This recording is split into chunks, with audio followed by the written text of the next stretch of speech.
माननीय राज्यपाल गुजरात श्री आचार्य देवव्रत जी।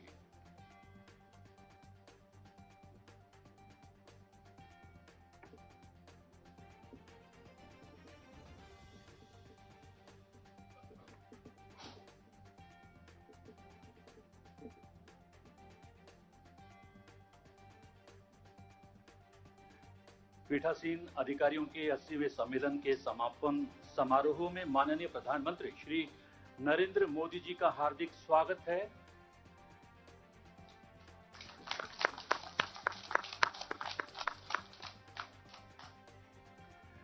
माननीय उपसभापति राज्यसभा श्री हरिवंश नारायण सिंह जी से आग्रह कि वे सभा को संबोधित करें।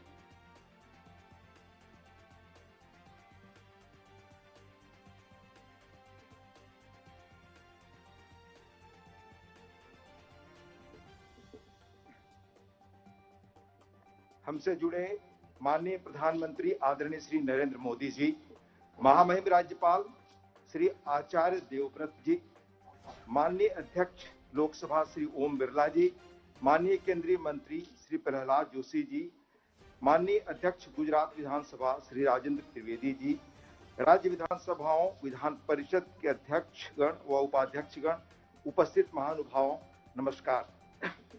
लीला कृष्ण की धरती, संत नरसिंह मेहता की मिट्टी, महात्मा गांधी की जन्मभूमि, लौह पुरुष सरदार पटेल की धरती, पवित्र नदी नर्मदा की मौजूदगी, अनेक महापुरुषों की मिट्टी, आदरणीय प्रधानमंत्री जी की जन्मभूमि में इतने सुंदर आयोजन के लिए माननीय अध्यक्ष लोकसभा, माननीय विधानसभा अध्यक्ष गुजरात सरकार एवं आयोजन में लगे सभी लोगों को हृदय से आभार और धन्यवाद। संविधान दिवस मनाने की परंपरा यहीं शुरू हुई। लौह पुरुष सरदार पटेल भारत को एक सूत्र में बांधने वाले की प्रतिमा के नीचे संविधान की आत्मा प्रेमबुल को स्मरण करने का ऐतिहासिक क्षण आज रहा। साथ ही केवड़िया का एक और संदेश मुझे व्यक्तिगत तौर पे लगा।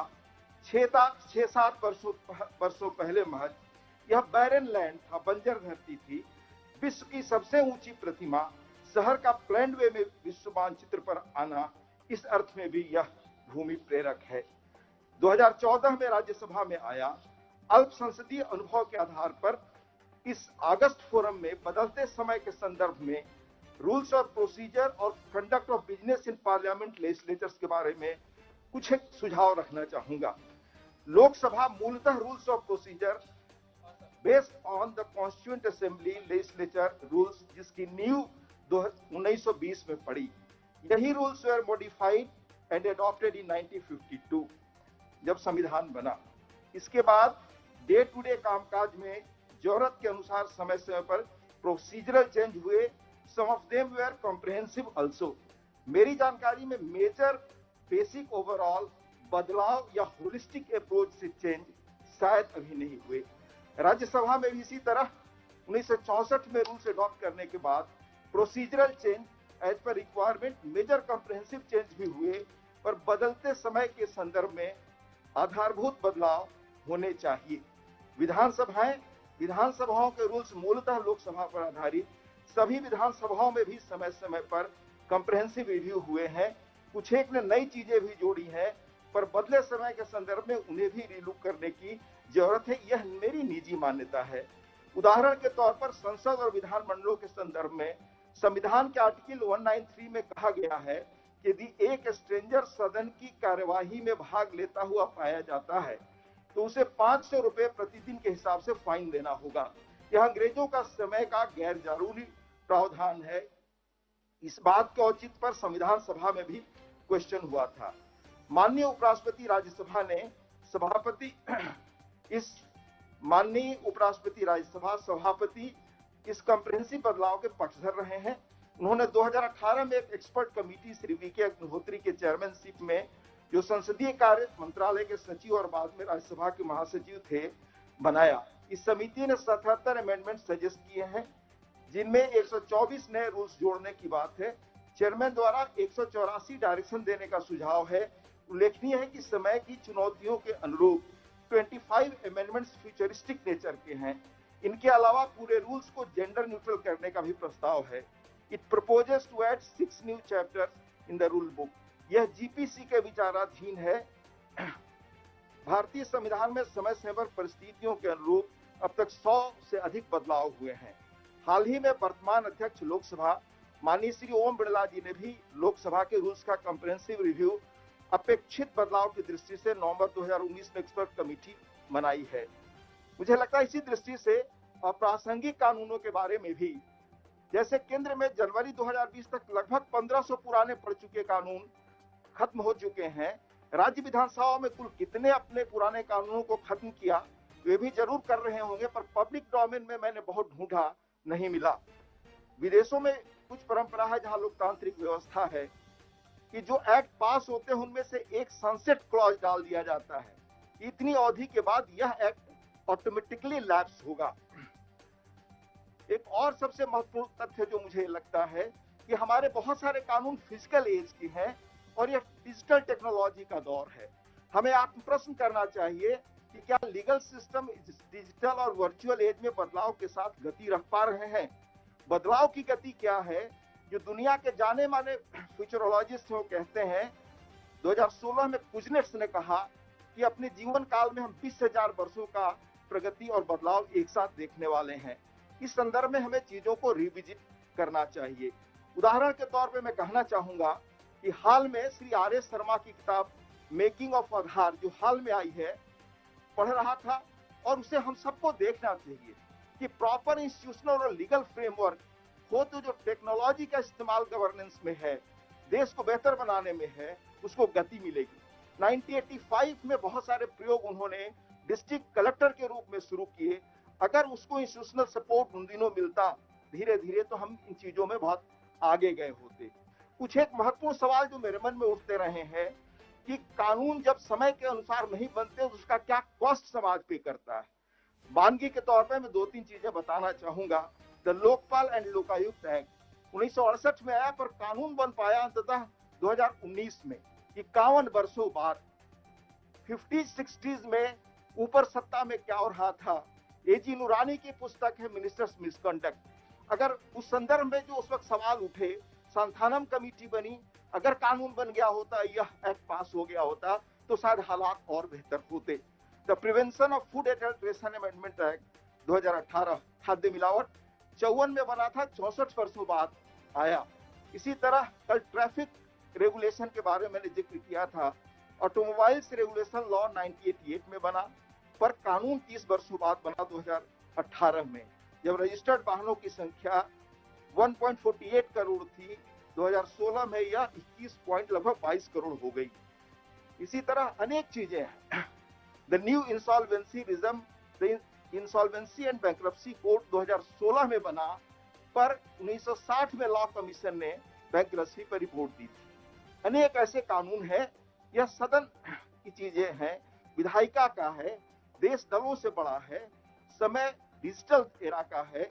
अगर हम देखें कि समय के साथ हम नहीं चलते तो हम पीछे छूट जाते हैं। इतिहास में इसके अनेक प्रमाण हैं। यूके पार्लियामेंट में select committee on modernisation of the rules बने, जिसने बेसिक स्ट्रक्चरल चेंज सजेस्ट किया। 2010 में ऑस्ट्रेलिया में मेजर पॉलिटिकल पार्टीज के बीच एक एग्रीमेंट हुआ फॉर बेटर पार्लियामेंट कंडक्ट। इस तरह रूल्स का व्यापक रूप में रिफॉर्म हुआ। इसी तरह कैनेडियन पार्लियामेंट में Magna committee on modernisation of standing order 85 और फिर स्पेशल कमेटी ऑन मॉडर्नाइजेशन 2001 में बनी। इस तरह से रूटीन अमेंडमेंट के साथ समय के संदर्भ में बदलाव आए। अन्य चुनौतियां भी हैं। विशिष्ट शासनों पर जो सामूहिक निर्णय संकल्प हम लेते हैं, कुछ ही दिनों में उसे हम भूल जाते हैं। मसलन कल हमने सुना, प्लेज हमने लिया, सदन में क्वेश्चन आवर डिसरप्ट नहीं करेंगे, बेल में नहीं आएंगे, टाइम मैनेजमेंट की चुनौती, अनफोर्सीन हालात जो कोरोना जैसे हैं, तो सदन विधानमंडल ऐसे अनफोर्सीन सिचुएशंस में कैसे चलें, इन पर हमें गौर करना चाहिए। मैं इस अवसर पर, ये मेरे निजी विचार थे जो मैंने रखा इस अगस्त फोरम में, इन्हें हम अगर लगे तो इनको चर्चा में लाएं, देखें और कैसे हम इन्हें आगे बढ़ाएं जिससे लोकतंत्र और मजबूत हो। मैं पुनः माननीय प्रधानमंत्री जी, माननीय अध्यक्ष लोकसभा विधानसभा अध्यक्ष गुजरात और इस आयोजन में जुड़े सभी लोगों को हृदय से धन्यवाद देता हूं। बहुत अच्छी व्यवस्था के लिए, बहुत सार्थक चर्चा के लिए और इस चुनौतीपूर्ण समय में इतना सुंदर आयोजन और इतनी गंभीर चर्चा के लिए नमस्कार।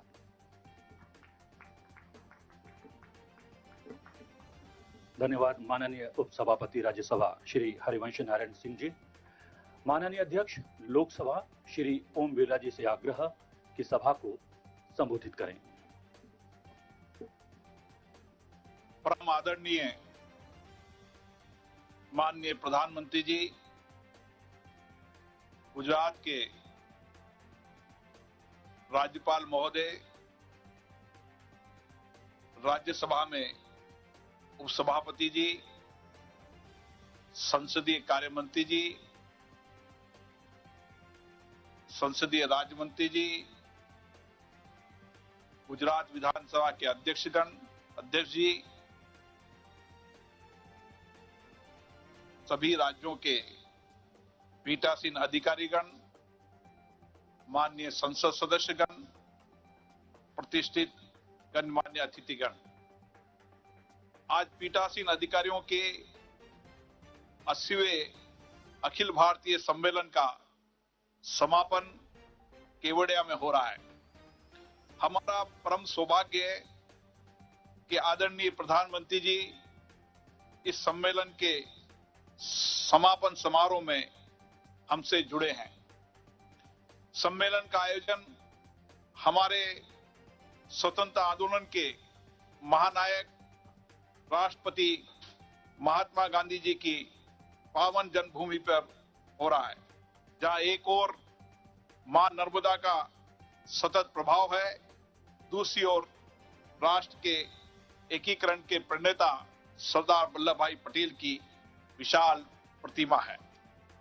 ये पूरा क्षेत्र माननीय प्रधानमंत्री जी के नए भारत के निर्माण के विजन का प्रतिबिंब है। उन्होंने एक पिछड़े आदिवासी क्षेत्र में पर्यावरण और विकास का अद्भुत संतुलन रखते हुए एक विश्व स्तरीय एवं आत्मनिर्भर क्षेत्र विकास का मॉडल प्रस्तुत किया है।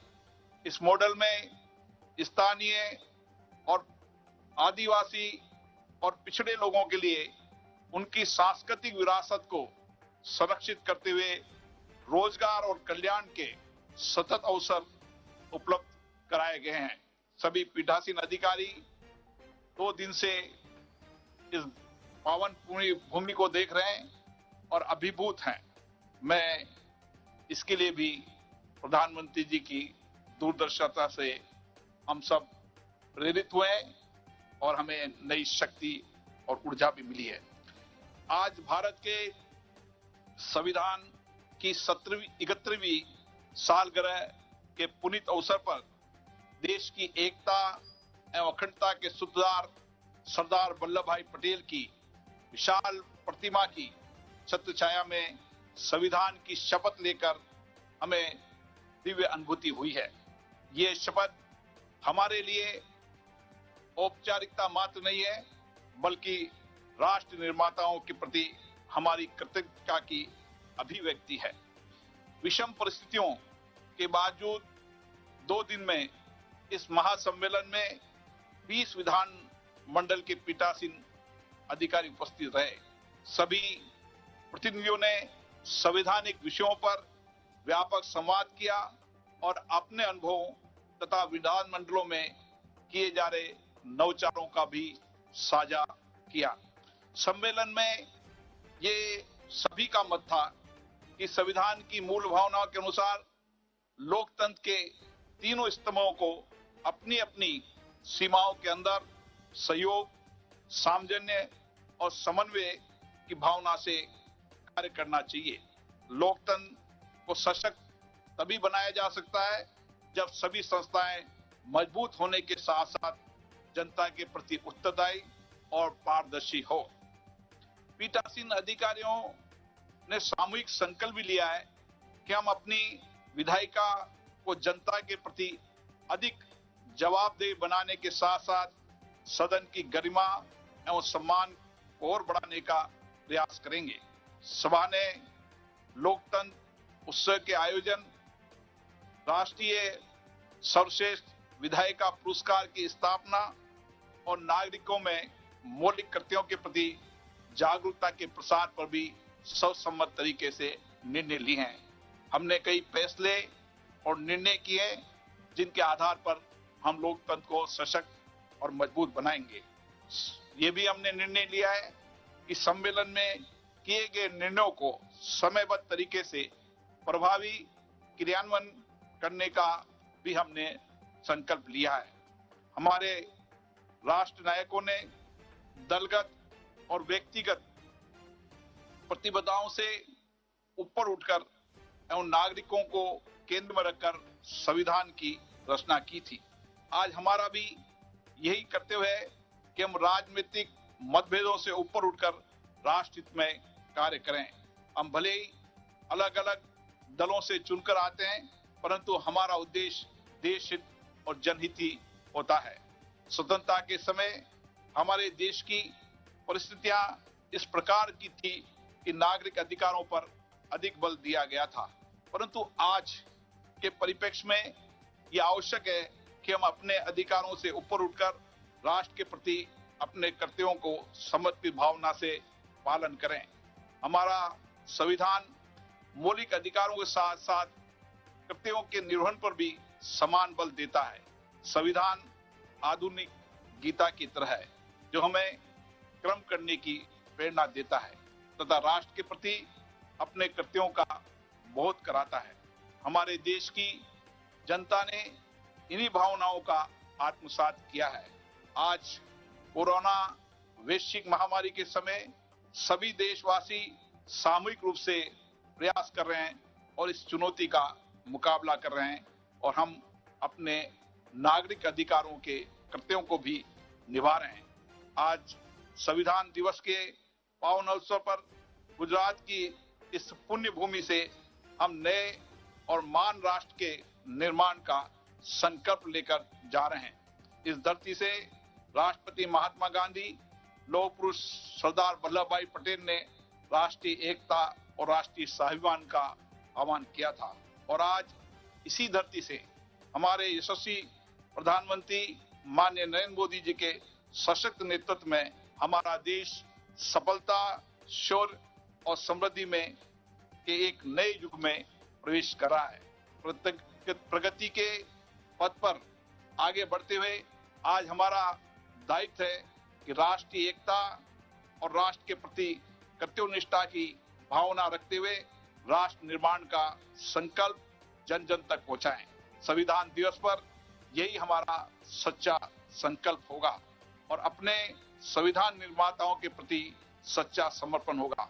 अतः मैं सभी पीठासीन अधिकारियों की ओर से माननीय प्रधानमंत्री जी का बहुत बहुत धन्यवाद देता हूं कि उनका मार्गदर्शन इस स्थान चयनित करने में मिला और आज हमें उनका मार्गदर्शन मिलेगा। पुनः धन्यवाद और सभी पीठासीन अधिकारी इस स्थान को देखकर अभिभूत हुए हैं, इसके लिए भी मैं माननीय प्रधानमंत्री जी का धन्यवाद देता हूं। संबोधन के लिए हार्दिक धन्यवाद माननीय अध्यक्ष लोकसभा श्री ओम बिरला जी। माननीय राज्यपाल गुजरात श्री आचार्य देवव्रत जी से आग्रह कि वो अपने संबोधन से सभा का मार्गदर्शन करें। इस समारोह में हमारे साथ वर्चुअली जुड़े हुए हमारे यशस्वी प्रधानमंत्री परम आदरणीय श्री नरेंद्र मोदी जी, आदरणीय श्री ओम बिरला जी अध्यक्ष लोकसभा, आदरणीय श्री प्रहलाद जोशी जी मंत्री भारत सरकार, आदरणीय श्री हरिवंश नारायण सिंह जी उपाध्यक्ष राज्यसभा, आदरणीय श्री राजेंद्र त्रिवेदी जी अध्यक्ष गुजरात सभा और सभी अखिल भारतीय पीठासीन अधिकारीगण, भाइयों और बहनों, सर्वप्रथम मैं गुजरात की जनता की ओर से माननीय श्री ओम बिरला जी का आभार व्यक्त करता हूं कि जिन्होंने केवड़िया के इस स्थल को, जहां प्रधानमंत्री जी के स्वप्न के अनुसार लौह पुरुष वल्लभ भाई पटेल की विश्व की सबसे ऊंची प्रतिमा स्थापित की गई और आज यह स्थल देश नहीं अपितु विदेशों में भी ख्याति प्राप्त कर रहा है, ऐसे स्थल का आपने चयन किया और आप सभी आदरणीय लोग 2 दिन से इस स्थल का दर्शन भी कर रहे हैं और आज संविधान दिवस पर अपने कर्तव्यों के बोध के प्रति भी सजग हैं। आदरणीय बंधुओं, इसी के साथ में भारत के माननीय राष्ट्रपति जी, आदरणीय उपराष्ट्रपति जी का भी धन्यवाद करता हूं कि वो कल हमारे बीच में उपस्थित हुए और उनका सानिध्य भी मिला और मार्गदर्शन भी हमें मिला, जिससे हमारे इस कार्यक्रम की गरिमा बढ़ी। और आज विशेष रूप से हम सब का परम सौभाग्य है कि हमारे यशस्वी प्रधानमंत्री जी, जिनके सौजन्य और मार्गदर्शन और दृढ़ इच्छा शक्ति का ही परिणाम यह स्थल है जिस पर आज वो स्वयं हमारे इस अंतिम कार्यक्रम में मार्गदर्शन देने के लिए उपस्थित हैं। आदरणीय बंधुओं,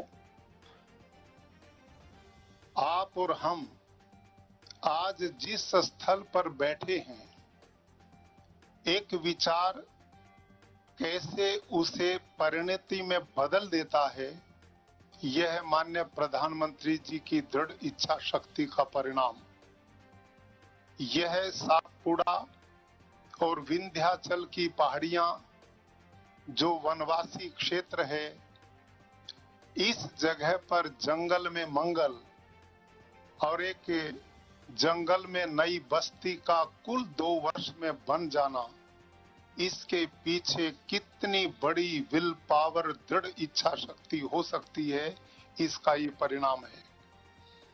केवल ये पर्यटन स्थल नहीं, अपितु इस देश की आने वाली पीढ़ियों के लिए एक प्रेरणा का स्रोत है। बंधुओं,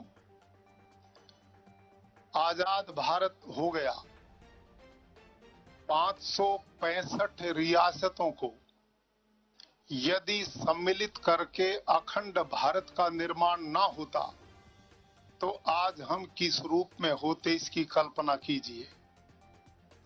गुजरात की धरती के सुपूत लौह पुरुष सरदार वल्लभ भाई पटेल कितनी बड़ी दृढ़ इच्छा शक्ति के महामानव थे कि जिन्होंने इस देश की एकता, अखंडता और विशालता के लिए इतना मजबूत निर्णय लिया कि उस रजवाड़ों को तोड़कर पूरे भारत को एक किया। आज हम अखंड भारत के स्वरूप को देख रहे हैं, ये उनका बहुत महान कार्य था। बंधुओं, सरदार वल्लभ भाई पटेल ने इस देश के लिए जो कुछ किया, हम आजाद भारत के लोग उनको वो सम्मान नहीं दे पाए थे।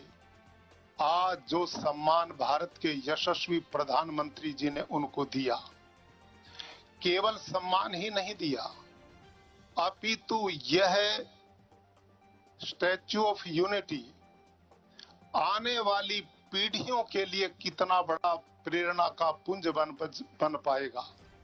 इतिहासकार कहते हैं, जो कौमें अपने महापुरुषों को भुला देती हैं वो इतिहास के पन्नों से मिट जाती हैं, और जो कौमें अपने महापुरुषों को आने वाली पीढ़ियों के सामने उनके आदर्शों को प्रस्तुत करती हैं, ऐसा देश, समाज, राष्ट्र और कौमें सदा आगे बढ़ती हैं। ये वो काम इस धरा पर हुआ है। जब इस देश के युवा पीढ़ी कोने कोने से आएंगे और इस 182 फीट की विशाल प्रतिमा जो टेक्नोलॉजी की दृष्टि से, तकनीक की दृष्टि से, वास्तुकला की दृष्टि से एक अनुपम रचना बनी है। और केवल ये नहीं, इसके साथ यहाँ पर अनेक प्रकल्प आदरणीय प्रधानमंत्री जी अभी 30-31 अक्टूबर को 2 दिन के प्रवास पर स्वयं यहाँ पर आए और उन्होंने 17 प्रकल्पों का उद्घाटन किया। स्टैच्यू ऑफ यूनिटी की वेबसाइट का उद्घाटन किया, 4 नए प्रकल्पों का शिलान्यास किया। पूरे 2 दिन तक जो जो चीजें यहाँ पर बनी है आपने 2 दिन में देखी होंगी, आप वहां पर गए होंगे, आपने अनुभव किया होगा कि हर चीज के पीछे एक विजन है।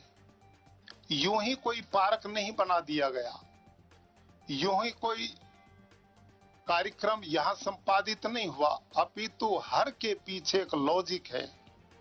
आरोग्य पार्क बना तो प्रधानमंत्री जी ने उसमें एक चिंतन दिया कि मानव की आकृति का बने, इसका सिर हो, हाथ हो, धड़ हो, पेट हो, पैर हो, लेकिन उस पार्क में वही औषधि वहां पर लगाई जाए जो शरीर के जिस भाग के लिए उपयोगी हो। मस्तिष्क के लिए क्या जड़ी बूटी उपयोगी है वो वहीं पर लगी है, धड़ के लिए जो आवश्यक है वो वहीं लगी है, उदर के लिए जो आवश्यक है वो वहां पर लगाई गई है। और चिल्ड्रन पार्क जिसमें बालक आएंगे तो उनका स्वास्थ्य उन्नत कैसे हो सकता है, वो क्या लें, क्या भोजन लें, क्या न लें, कितनी बारीकी से यहाँ पर आने वाली पीढ़ियों के स्वास्थ्य की चिंता की गई है। उनके संस्कारों के लिए एक वातावरण दिया गया है, उनको एक प्रेरणा देने का वातावरण बनाया गया है। ये एक अनुपम रचना है और आप सबको जान करके आश्चर्य और प्रसन्नता होगी। ये सब कुछ 2 साल के अंदर बन पाया है। संभवतः दुनिया के इतिहास में एक जंगल में उबड़ खाबड़ भू पर 2 साल में इतना बड़ा इंफ्रास्ट्रक्चर खड़ा होना और वो भी एक प्रेरणा लेकर के खड़ा होना, निश्चित रूप से आप जितने जन भारत देश के विभिन्न क्षेत्रों से आए हैं प्रेरणा लेकर के जाएंगे और इस प्रकार का मार्गदर्शन लेकर के जाएंगे कि अपने अपने प्रदेशों में भी इस प्रकार का चिंतन उभर करके आए। आदरणीय बंधुओं, आज संविधान दिवस है। आप लोगों ने 2 दिन भारतीय संविधान पर मौलिक विचार आदान प्रदान किए हैं। हमारी विधायिका, कार्यपालिका, न्यायपालिका 3 भारतीय संविधान के स्तंभ हैं। इनमें आपसी एकता, आपसी सामंजस्य, जिसके माध्यम से हम जनप्रतिनिधियों के द्वारा विधानसभाओं में किस प्रकार से आम जनता को सुखी बना सकते हैं, लोगों के लिए चहुमुखी विकास के रास्ते खोज सकते हैं, ये सब चिंतन हमारा परम उद्देश्य है। भारतीय संविधान में मानव की स्वतंत्रता, उसके विकास की, उसकी प्रगति की हर प्रकार की व्यवस्था दी गई है और आप सभी इस गहनता को अच्छी तरह समझते हैं और इसी पर आपने 2 दिन तक चिंतन किया है। हमारे संविधान ने हमें जो स्वतंत्रता दी है, संभवतः दुनिया में कहीं पर भी ये व्यवस्था इतनी सुंदर नहीं है। भारतीय लोकतंत्र जिस गति से सारी दुनिया के लिए आदर्श बना, ये हम सब के लिए गर्व की बात है। आदरणीय बंधुओं, आप लोकसभा विधानसभाएं चलाते हैं, विधान परिषद के अध्यक्ष हैं। आजकल उसमें जिस तरह से संवाद की प्रक्रियाएं थोड़ा सा बदल रही हैं, आपके लिए और हमारे लिए इसमें थोड़ा सा चिंतन करने की आवश्यकता है। भारतीय लोकतंत्र में वाद हो, संवाद हो, थोड़ा सा विवाद भी हो जाए, लेकिन वितंडावाद नहीं होना चाहिए। गलती के लिए गलती निकालना, यह चिंतन किसी भी लोकतंत्र के लिए सुखद नहीं होता। भारत का संविधान 1947 के बाद बना है, लेकिन हम जिस देश के वासी हैं, यहां पर गण शब्द, गणतंत्र शब्द आदिकाल से प्रचलित है। हमारे शास्त्रों में, हमारे धर्म ग्रंथों में हम आदिकाल से गण से जुड़े रहे हैं, लोकतंत्र से जुड़े रहे हैं। हमारे वेद शास्त्र हम सबको उपदेश देते हैं कि हमने अपने राष्ट्र के प्रत्येक व्यक्ति की प्रगति के लिए, उन्नति के लिए, विकास के लिए समर्पित होकर के कार्य करना है।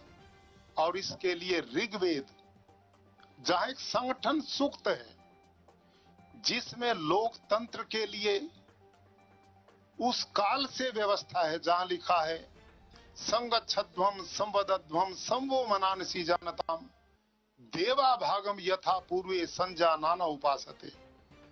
वेद कहता कि ऐ मानवो, तुम आपस में मिल करके बोलो, यानी कि तुम्हारा संवाद तुम सबके सुख के बढ़ाने वाला हो। संगच्छध्वम, तुम विकास के मार्ग पर मिल करके आगे बढ़ो। जिस प्रकार के तुम्हारे पूर्वजों ने जो राष्ट्र निर्माण, मानव उत्थान की व्यवस्थाएं दी हैं, उनका अनुसरण करो, ऐसा वेदों के अंदर लिखा है। एक जगह नहीं, अनेक जगह पर कि हमारा एकता भाव, संगठन भाव, एक दूसरे की भावनाओं का आदर, सहिष्णुता, परोपकार, करुणा, दयालुता का भाव। वेद में एक सामनस्य सूक्त है कि हमारे मन कैसे हो। उसमें स्पष्ट लिखा है कि मनुष्य का मन ही सुख और दुख का कारण बनता है। और वहां पर वेद कहता है यज्जाग्रतो दूर मुदयति दैवम तदु सुप्त तथैवैति दूरंगमम ज्योतिषाम ज्योतिरेका शिव संकल्पमस्तु। हे भगवान, हमें वो शक्ति दो कि हम जागते हुए, सोते हुए, खाते हुए, पीते हुए, चलते हुए, विचार विमर्श करते हुए एक दूसरे का हित सोचें, एक दूसरे के कल्याण का सोचें। हम हर कष्ट वाले व्यक्ति को समान लेकर के आए, ये विचार दिया। और अंत में कहा तन में मन है शिव संकल्प मस्तु। मेरा जो मन है वो शिव मैंने कल्याणकारी वस्तु मैंने विचारों वाला होवे। हम सदैव कल्याण और उन्नति के मार्ग की ओर बढ़ते जाएं, ये चिंतन भारतीय लोकतंत्र की व्यवस्था में बहुत बड़ा सहयोगी है। वहां लिखा है सहृदयम सामनस्यम मैं विद्वेषम कृणोमिव अन्यम अन्यम अभिहर्यत वत्सम जातमिवागना। कि हम एक राष्ट्र के लोग किस प्रकार से रहें, सहृदय, हमारे हृदय, चित्त और मन एक हो जाएं, हमारे में द्वेष भाव ना हो, हम ईर्ष्या भाव से बच करके रहें, हम आपस में एक दूसरे से कैसे प्यार करें, ऐसा उदाहरण दुनिया में आपको नहीं मिलेगा। वेद कहते हैं कि जिस प्रकार से नई ब्याई हुई गाय अपने बछड़े पर लिपटे हुए मल को चाटकर प्रसव वेदना भूल जाती है, हम एक दूसरे से इतना प्यार करें जैसे नई ब्याई हुई गाय अपने बछड़े से प्यार करती है। आप सोचिए, जब ये चिंतन भारतीय लोकतंत्र की व्यवस्था में आ गया। हम एक दूसरे के सहयोगी बनते हुए, एक दूसरे के उत्थान की कल्पना करते हुए, एक दूसरे के आत्म विकास की कल्पना करते हुए आगे की ओर बढ़ेंगे तो वहां आतंकवाद के लिए कहां जगह होगी, खून खराबे के लिए कहां जगह होगी। वहां तो सहिष्णुता है, स्नेह है, मोहब्बत है। तो ये चिंतन भारतीय संस्कृति का आदिकाल से रहा है। सबका साथ, सबका विकास, सबका विश्वास, ये भारत के लोकतंत्र का मूल चिंतन जो यशस्वी प्रधानमंत्री जी हमें दे रहे हैं। ये भाव जब मेरे और आपके अंदर आता है तो हम सही अर्थों में विकास के रास्ते की ओर बढ़ना शुरू कर देते हैं। हमारा लोकतंत्र इसी चिंतन के साथ समस्त भारतवासी लोगों की सुख समृद्धि उन्नति के मार्ग प्रशस्त करता है। आओ आज इस संविधान दिवस पर हम संकल्प लें। भारत के यशस्वी प्रधानमंत्री जी ने एक नया चिंतन सोच जो बराबर उनके द्वारा हमें मिलती रहती है, आत्मनिर्भर भारत। आत्मनिर्भर भारत मतलब इस देश का हर व्यक्ति, हर गरीब, वंचित, शोषित, पीड़ित, गांव का, शहर का, सब एक दूसरे के सहयोगी बनते हुए हम विकास और उन्नति की ओर आगे बढ़ने का संकल्प आज के दिन लें। भाइयों और बहनों, ये गुजरात की पवित्र धरती जिस पर आप 2 दिन आए, ये हम अपना सौभाग्य मानते हैं। इस धरती ने महान समाज सुधारक महर्षि दयानंद सरस्वती को जन्म दिया। इस धरती ने भक्त कवि नरसिंह मेहता को जन्म दिया। इस धरती ने स्वातंत्र्य वीर श्याम जी कृष्ण वर्मा जैसे लोगों को पैदा किया। इस धरती ने राष्ट्रपिता महात्मा गांधी, लौह पुरुष सरदार वल्लभ भाई पटेल, महान वैज्ञानिक डॉक्टर होमी जहांगीर भाभा, डॉक्टर विक्रम साराभाई, उद्योगपति रतन टाटा, धीरू भाई अंबानी जैसे लोग दिए। और वर्तमान में इस देश के यशस्वी प्रधानमंत्री और आदरणीय गृह मंत्री जी इसी धरती, इसी माटी ने पैदा किए। इस माटी को ये गर्व है, इस माटी को ये सौभाग्य प्राप्त है कि जिसने इस राष्ट्र के निर्माण में ऐसे महापुरुषों को प्रेरणा देने के लिए भेजा। आज मैं अंत में आप सभी का अपनी प्रदेश सरकार की ओर से, अपने नागरिकों की ओर से बहुत बहुत आपका अभिनंदन, स्वागत और एक निवेदन करता हूं। जो लोग पत्नियों सहित आए हैं, मैं कल देख रहा था उनके चेहरे खिले हुए थे।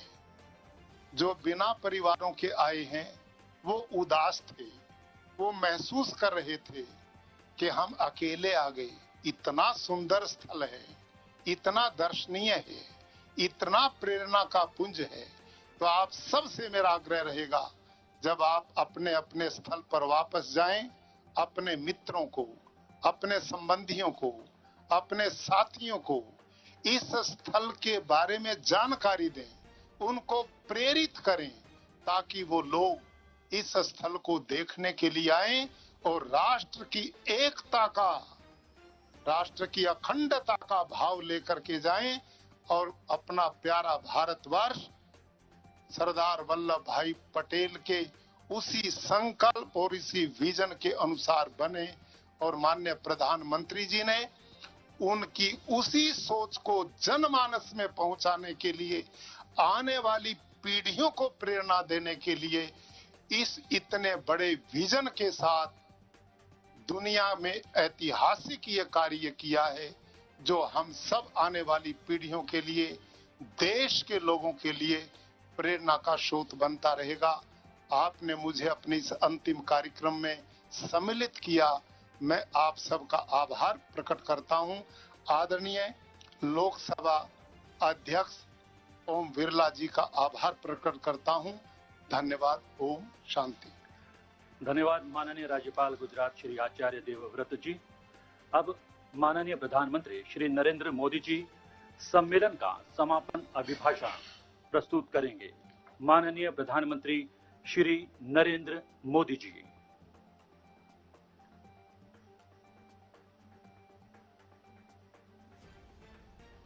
नमस्कार। गुजरात के राज्यपाल श्रीमान आचार्य देवव्रत जी, लोकसभा अध्यक्ष श्रीमान ओम बिरला जी, संसदीय कार्य मंत्री श्री प्रहलाद जोशी जी, राज्यसभा के उपसभापति श्री हरिवंश जी, संसदीय कार्य राज्य मंत्री श्री अर्जुन मेघवाल जी, गुजरात विधानसभा के स्पीकर श्री राजेंद्र त्रिवेदी जी, देश के विभिन्न विधायिकाओं से पीठाधीश सभी पीठासीन अधिकारीगण, अन्य सभी महानुभाव, देवी और सज्जनों, आज मां नर्मदा के किनारे सरदार पटेल जी के सानिध्य में दो बहुत ही महत्वपूर्ण अवसरों का संगम हो रहा है। Greetings to all my fellow Indians on Constitution Day. We pay tribute to all those great women and men who were involved in the making of our constitution. आज संविधान दिवस भी है और संविधान की रक्षा करने में अहम भूमिका निभाने वाले आप पीठासीन अधिकारियों का सम्मेलन भी है। ये वर्ष पीठासीन अधिकारियों के सम्मेलन का शताब्दी वर्ष भी है। इस महत्वपूर्ण उपलब्धि के लिए आप सभी को बहुत बहुत बधाई। साथियों, आज डॉक्टर राजेंद्र प्रसाद और बाबा साहब आम्बेडकर से लेकर के संविधान सभा के उन सभी व्यक्तित्वों, उनको सबको नमन करने का भी दिन है, जिनके अथक प्रयासों से हम सब देशवासियों को संविधान मिला है। आज का दिन पूज्य बापू की प्रेरणा को, सरदार वल्लभ भाई पटेल की प्रतिबद्धता को प्रणाम करने का दिन है। ऐसे ही अनेक दूरदर्शी प्रतिनिधियों ने स्वतंत्र भारत के नवनिर्माण का मार्ग तय किया था। देश उन प्रयासों को याद रखे, इसी उद्देश्य से 5 साल पहले 26 नवंबर को संविधान दिवस के रूप में मनाने का फैसला किया गया था।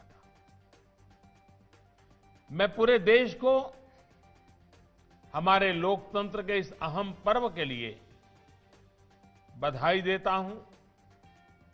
साथियों, आज की तारीख देश पर सबसे बड़े आतंकी हमले के साथ भी जुड़ी हुई है। 2008 में पाकिस्तान से भेजे गए आतंकियों ने मुंबई पर धावा बोल दिया था। इस हमले में अनेक लोगों की मृत्यु हुई थी। अनेक देशों के लोग मारे गए थे। मैं मुंबई हमले में मारे गए सभी लोगों को अपनी श्रद्धांजलि अर्पित करता हूं। इस हमले में हमारे पुलिस बल के कई जाबाज शहीद हुए थे, मैं उन्हें भी नमन करता हूं। मुंबई हमले के जख्म भारत भूल नहीं सकता। अब आज का भारत नई नीति, नई रीति के साथ आतंकवाद का मुकाबला कर रहा है। मुंबई हमले जैसी साजिशों को नाकाम कर रहे, आतंक को मुंहतोड़ जवाब देने वाले, भारत की रक्षा में प्रतिपल जुटे हमारे सुरक्षा बलों का भी आज मैं वंदन करता हूं। साथियों, as a presiding officers, you have a key role in our democracy. आप सभी पीठासीन अधिकारी कानून निर्माता के रूप में संविधान और देश के सामान्य मानवी को जोड़ने वाली एक बहुत अहम कड़ी है। विधायक होने के साथ साथ आप सदन के स्पीकर भी हैं।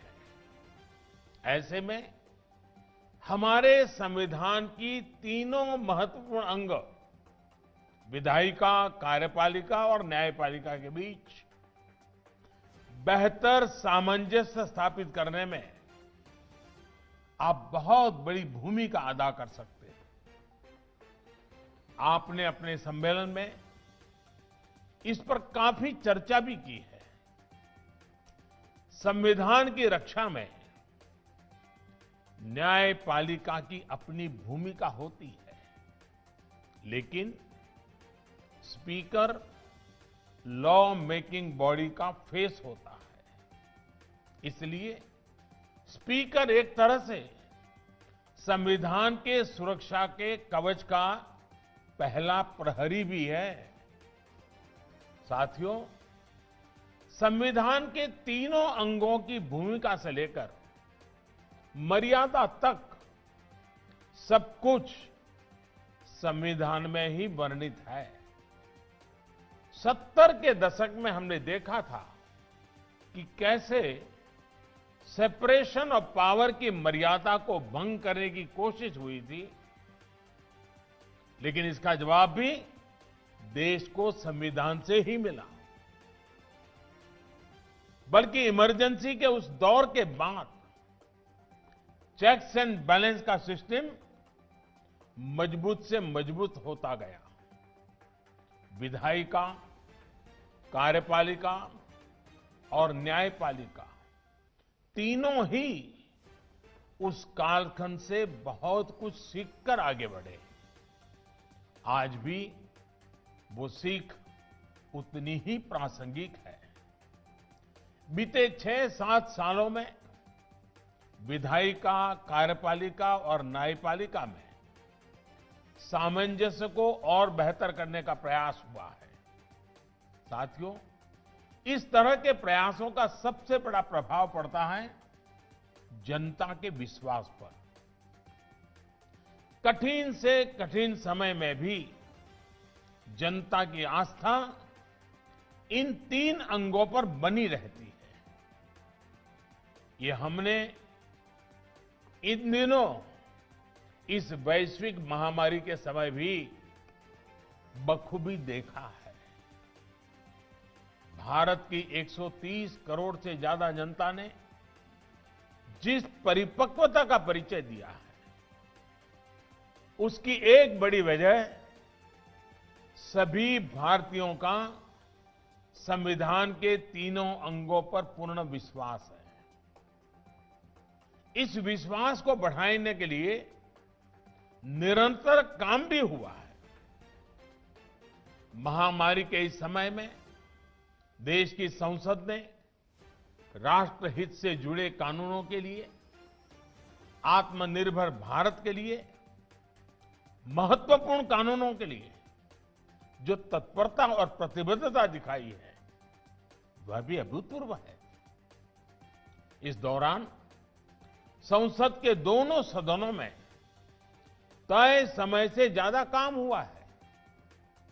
सांसदों ने अपने वेतन में भी कटौती करके अपनी प्रतिबद्धता जताई है। अनेक राज्यों के विधायकों ने भी अपने वेतन का कुछ अंश देकर कोरोना के खिलाफ लड़ाई में अपना सहयोग दिया है। I want to appreciate all these efforts. In the COVID times, these steps play a leading role in boosting public confidence. साथियों, कोरोना के इस समय में हमारी चुनाव प्रणाली की मजबूती भी दुनिया ने देखी है।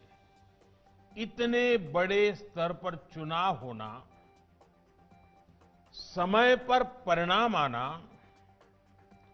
सुचारू रूप से नई सरकार का बनना, ये इतना भी आसान नहीं है। हमें हमारे संविधान से जो ताकत मिली है, वो ऐसे हर मुश्किल कार्यों को आसान बनाती है।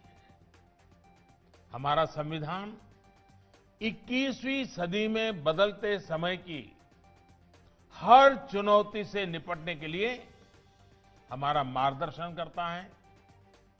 नई पीढ़ी के साथ उसका जुड़ाव बढ़े, ये दायित्व हम सभी पर है। आने वाले समय में संविधान 75 वर्ष की ओर तेज गति से आगे बढ़ रहा है। उसी प्रकार से आजाद भारत की 75 वर्ष का होना वाला है। ऐसे में व्यवस्थाओं को समय के अनुकूल बनाने के लिए, बड़े कदम उठाने के लिए हमें संकल्पित भाव से काम करना होगा। राष्ट्र के रूप में लिए गए हर संकल्प को सिद्ध करने के लिए विधायिका, कार्यपालिका और न्यायपालिका उसको बेहतर तालमेल के साथ काम करते रहना है। हमारे हर निर्णय का आधार एक ही तराजू से तोलना चाहिए, एक ही मानदंड होना चाहिए, और वो मानदंड है राष्ट्रहित। राष्ट्रहित, यही हमारा तराजू होना चाहिए। हमें ये याद रखना है कि जब विचारों में देशहित, लोकहित, उसके बजाय राजनीति हावी होती है, तो उसका नुकसान देश को उठाना पड़ता है।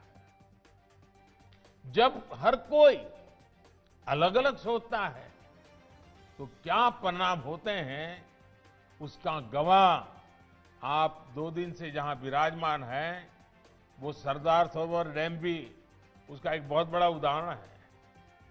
साथियों, केवड़िया प्रवास के दौरान आप सभी ने सरदार सरोवर डैम की विशालता देखी है, भव्यता देखी है, उसकी शक्ति देखी है। लेकिन इस डैम का काम बरसों तक अटका रहा, फंसा रहा। आजादी के कुछ वर्षों के बाद शुरू हुआ था, और आजादी के 75 वर्ष जब सामने आए हैं, अभी कुछ साल पहले वो पूरा हुआ। कैसी कैसी बाधाएं, कैसे कैसे लोगों के द्वारा रुकावटें, किस प्रकार से संविधान का दुरुपयोग करने का प्रयास हुआ, और इतना बड़ा प्रोजेक्ट, जनहित का प्रोजेक्ट, इतने सालों तक लटका रहा। आज इस डैम का लाभ गुजरात के साथ ही मध्य प्रदेश, महाराष्ट्र और राजस्थान के लोगों को भी हो रहा है। इस बांध से गुजरात की 10 लाख हेक्टेयर जमीन को, राजस्थान की 2.5 लाख हेक्टेयर जमीन को सिंचाई की सुविधा सुनिश्चित हुई है। गुजरात के 9,000 से ज्यादा गांव, राजस्थान और गुजरात के अनेकों छोटे बड़े शहरों को घरेलू पानी की सप्लाई इसी सरदार सरोवर बांध की वजह से हो पा रही है। और जब पानी की बात आती है, तो मुझे एक प्रसंग भी याद आता है। जब नर्मदा का पानी अनेक विवादों में रहा, अनेक संकटों से गुजरे, आखिरकार कुछ रास्ते निकले, लेकिन जब राजस्थान को पानी पहुंचाया, तो भैरव सिंह जी शेखावत और जसवंत सिंह जी दोनों गांधीनगर स्पेशली मिलने आए। मैंने पूछा क्या काम है, बोले आकर के बताएंगे। वो आए और मुझे उतना उन्होंने अभिनंदन दिए, इतने आशीर्वाद दिए, इतनी, मैंने कहा इतना प्यार, इतनी भावना क्या। अरे बोले भाई, इतिहास गवाह है कि पानी के बूंद के लिए भी युद्ध हुए हैं, लड़ाइयां हुई हैं, दो दो परिवारों के बीच बंटवारा हो गया है। बिना कोई संघर्ष, बिना कोई झगड़े गुजरात से नर्मदा का पानी राजस्थान पहुंच गया, राजस्थान की सूखी धरती को अपने पानी पहुंचाया। ये हमारे लिए इतने गर्व और आनंद का विषय है और इसलिए हम तुम्हें मिलने आए हैं। आप देखिए, ये काम अगर पहले हुआ होता, इसी बांध से जो बिजली पैदा हो रही है उसका अधिकांश लाभ मध्य प्रदेश और महाराष्ट्र को हो रहा है। साथियों, ये सब वर्षों पहले भी हो सकता था। लोक कल्याण की सोच के साथ, विकास को सर्वोच्च प्राथमिकता की अप्रोच के साथ ये लाभ पहले भी मिल सकते थे, लेकिन वर्षों तक जनता इनसे वंचित रही। और आप देखिए, जिन लोगों ने ऐसा किया उन्हें कोई पश्चाताप नहीं। इतना बड़ा राष्ट्रीय नुकसान हुआ, बांध की लागत कहां से कहां पहुंच गई, लेकिन जो इसके जिम्मेदार थे उनके चेहरे पर कोई शिकन नहीं है।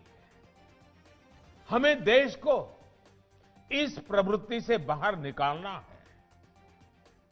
साथियों, सरदार पटेल की इतनी विशाल प्रतिमा के सामने जाकर दर्शन करके आप लोगों ने भी नई ऊर्जा महसूस की होगी, आपको भी एक नई प्रेरणा मिली होगी। दुनिया की सबसे ऊंची प्रतिमा स्टैच्यू ऑफ यूनिटी, ये हर भारतीय का गौरव बढ़ाती है। और जब सरदार पटेल स्टैच्यू बना है, वो जनसंघ के मेंबर नहीं थे, भाजपा के मेंबर नहीं थे, कोई राजनीतिक छुआछूत नहीं। जैसे सदन में एक भाव की आवश्यकता होती है, वैसे देश में भी एक भाव की आवश्यकता होती है। ये सरदार साहब का स्मारक उस बात का जीता जागता सबूत है कि जहां कोई राजनीतिक छुआछूत नहीं है। देश से बड़ा कुछ नहीं होता, देश के गौरव से बड़ा कुछ नहीं होता। आप कल्पना कर सकते हैं, 2018 में स्टैच्यू ऑफ यूनिटी के लोकार्पण के बाद करीब करीब 46 लाख लोग, 46 लाख, यहां इस सरदार साहब स्टैच्यू को अपना नमन करने के लिए आए हैं। कोरोना की वजह से 7 महीनों तक स्टैच्यू दर्शन बंद नहीं हुए होते तो ये आंकड़ा और ज्यादा होता। मां नर्मदा के आशीर्वाद से स्टैच्यू ऑफ यूनिटी, ये पूरा केवड़िया शहर भारत के भव्यतम शहरों में शामिल होने के लिए तेजी से खड़ा हो रहा है। सिर्फ कुछ ही वर्षों में, और अभी ये गवर्नर श्रीमान आचार्य जी ने बड़े विस्तार से इसका वर्णन किया, कुछ ही वर्षों में इसका इस स्थान का कायाकल्प हो गया है। जब विकास को सर्वोपरि रखकर, कर्तव्य भार को सर्वोपरि रखकर काम होता है तो परिणाम भी मिलते हैं। आपने देखा होगा, इन 2 दिन दरमियान आपको कई गाइड से मिलना हुआ होगा, कई व्यवस्था में जुड़े हुए लोगों से मिलना। ये सारे नौजवान बेटे बेटियां इसी इलाके की हैं, आदिवासी परिवारों की बच्चियां हैं। और आपको जब बताती होगी, बहुत एग्जैक्टनेस शब्दों का उपयोग करती हैं, आपने देखा होगा। ये ताकत हमारे देश में पड़ी है, हमारे गांव के अंदर भी ये ताकत पड़ी है। सिर्फ थोड़ी राख हटाने की जरूरत है, वो एकदम से प्रज्वलित हो जाती है। आपने देखा होगा दोस्तों, विकास के इन कार्यों ने यहां के आदिवासी भाई बहनों को भी एक नया आत्मविश्वास दिया है। साथियों, हर नागरिक का आत्मसम्मान हो, आत्मविश्वास बढ़े, ये संविधान की भी अपेक्षा है, हमारा भी ये निरंतर प्रयास है। ये तभी संभव है जब हम सभी अपने कर्तव्यों को, अपने अधिकारों का स्रोत मानेंगे, अपने कर्तव्यों को सर्वोच्च प्राथमिकता देंगे। कर्तव्यों पर संविधान पर सबसे ज्यादा बल दिया गया है, लेकिन पहले के दौर में उसे ही भुला दिया गया। चाहे सामान्य नागरिक हो, कर्मचारी हो, जनप्रतिनिधि हो, न्यायिक व्यवस्था से जुड़े लोग हो, हर व्यक्ति, हर संस्थान के लिए कर्तव्यों का पालन बहुत प्राथमिकता है, बहुत जरूरी है। संविधान में तो हर नागरिक के लिए ये कर्तव्य लिखित रूप में भी है। और अभी हमारे स्पीकर आदरणीय बिरला जी ने कर्तव्यों के विषय में विस्तार से हमारे सामने विषय भी रखा।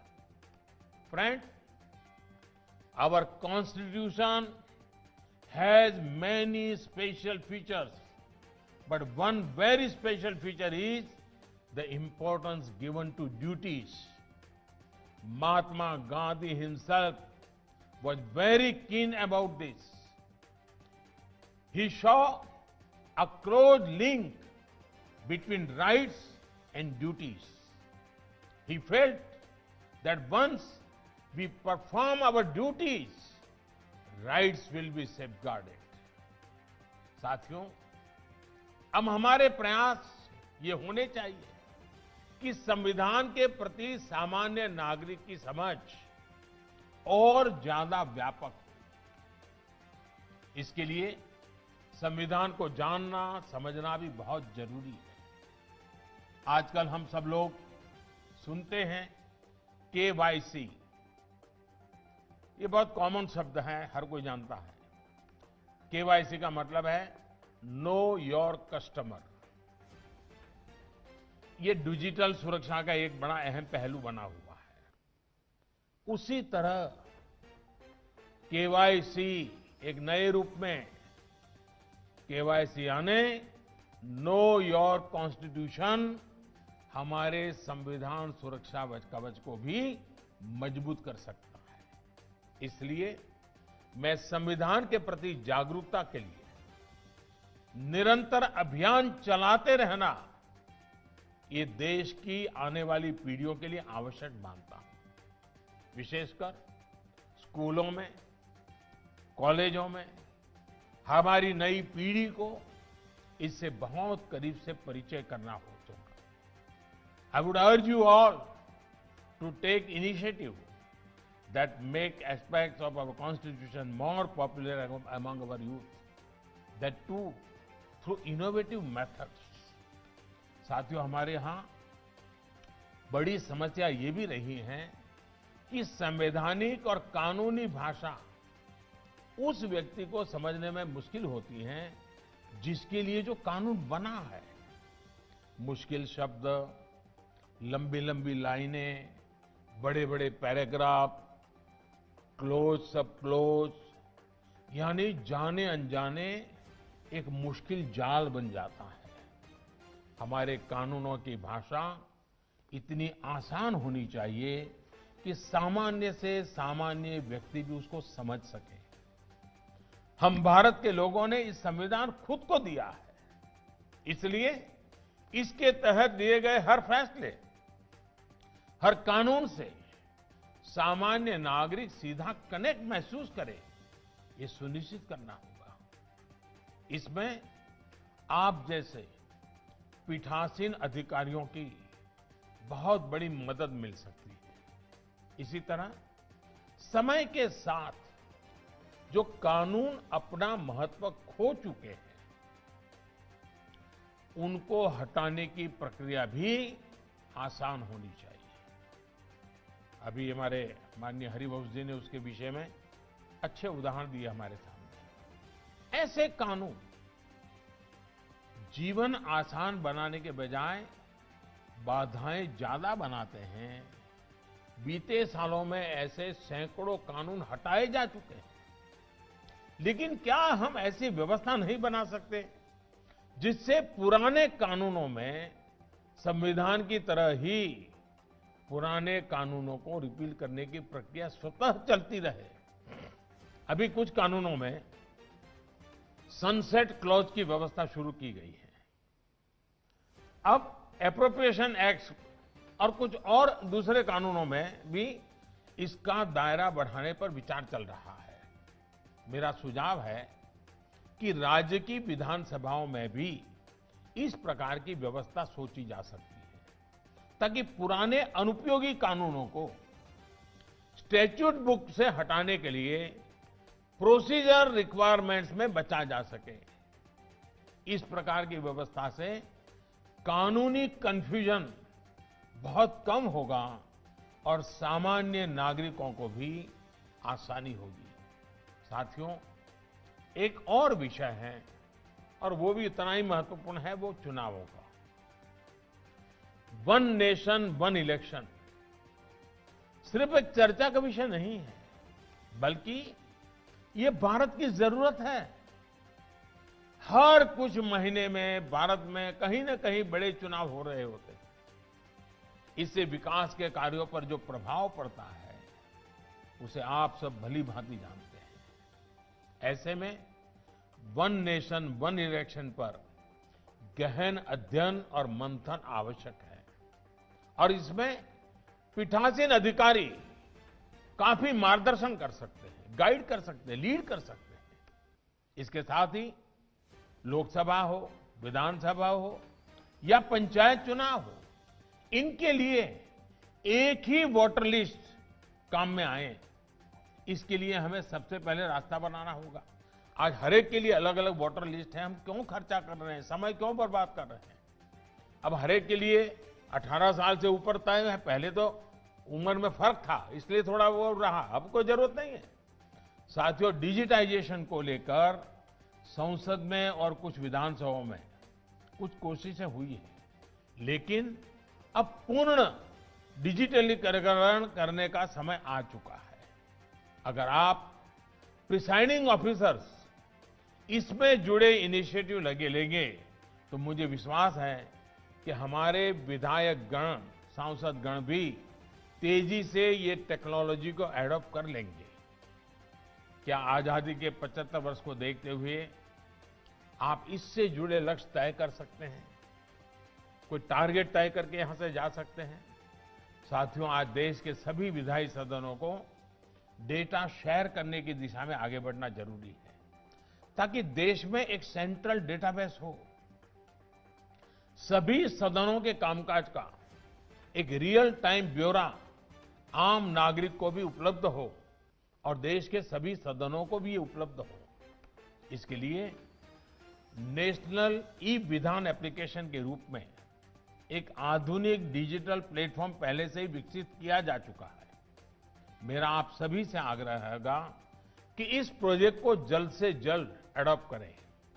अब हमें अपनी कार्यप्रणाली में ज्यादा से ज्यादा टेक्नोलॉजी के इस्तेमाल, पेपरलेस तौर तरीकों पर बल देना चाहिए। साथियों, देश को संविधान सौंपते समय संविधान सभा इस बात को लेकर एकमत थी कि आने वाले भारत में बहुत सी बातें परंपराओं से भी स्थापित होगी।